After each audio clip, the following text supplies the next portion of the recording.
Hey, what's happening, YouTube? What's going on, guys? You guys have tuned in to Rules for Rebels. Just drinking my morning Dunkin' Donuts. Got a few minutes to kill, so figured we'd make a video. I thought this was an interesting story.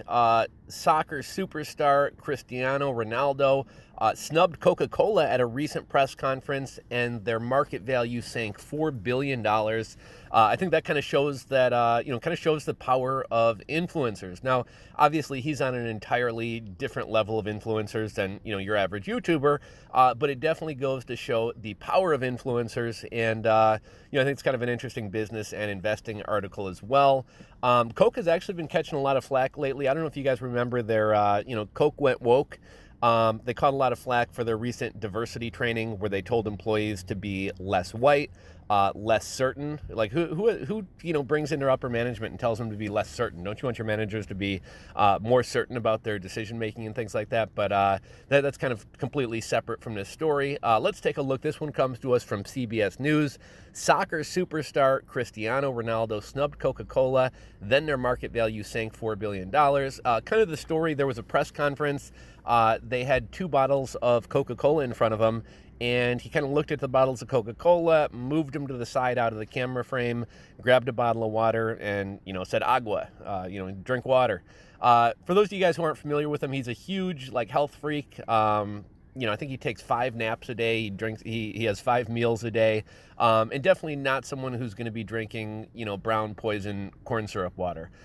Really, everybody should probably avoid drinking Coca-Cola. And also, he's kind of a great guy to his fans and things like that. So I'm sure he doesn't want to promote, drinking soft drinks and sodas and things like that to young kids. But let's get into the article.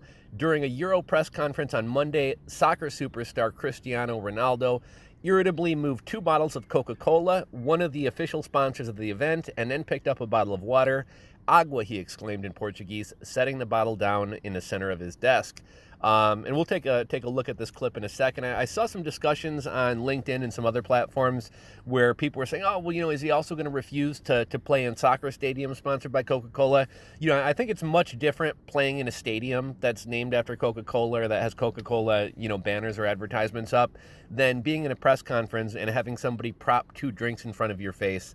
Which kind of gives the impression that you support the brand, you drink the brand, you use the brand. If I'm not going to drink Coca-Cola, why do I want 2 bottles of Coca-Cola in front of me? I know there was another soccer player who I think is Muslim who they put a bottle of Heineken in front of him, and he moved that out of the way and grabbed a bottle of water. But let's take a look at this clip real quick. Not sure if you guys will be able to catch the audio, but it's just a brief clip anyways.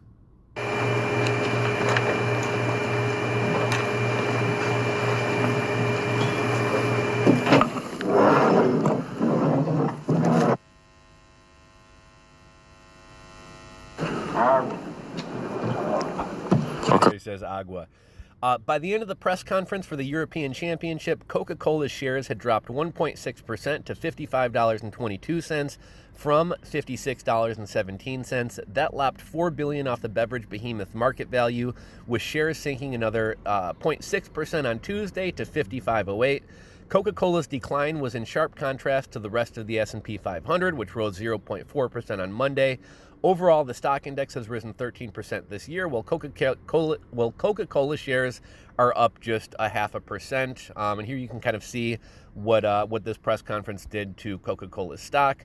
A Euro 2020 spokesman said that players are offered water alongside with Coca-Cola and Coca-Cola Zero upon arrival at our press conferences, and that everyone is entitled to drink their beverage of choice. Manchester United and France player Paul Pogba appeared to follow Ronaldo's lead a day later during his press conference. Pogba, a devout Muslim, moved a bottle of Heineken, another Euro 2020 sponsor, from his desk. However, he made no comment as he did so. Ronaldo is famous for his dedicated approach to health and fitness, and I think here's where they're going to talk about that. He's known to eat, so it's 6 meals a day and take 5 naps a day, which he documents to his almost 300 million Instagram followers. Portugal beat Hungary 3-0, with Ronaldo scoring 2 of the 3 goals. He now holds the record for scored goals at the European Championship finals with 11.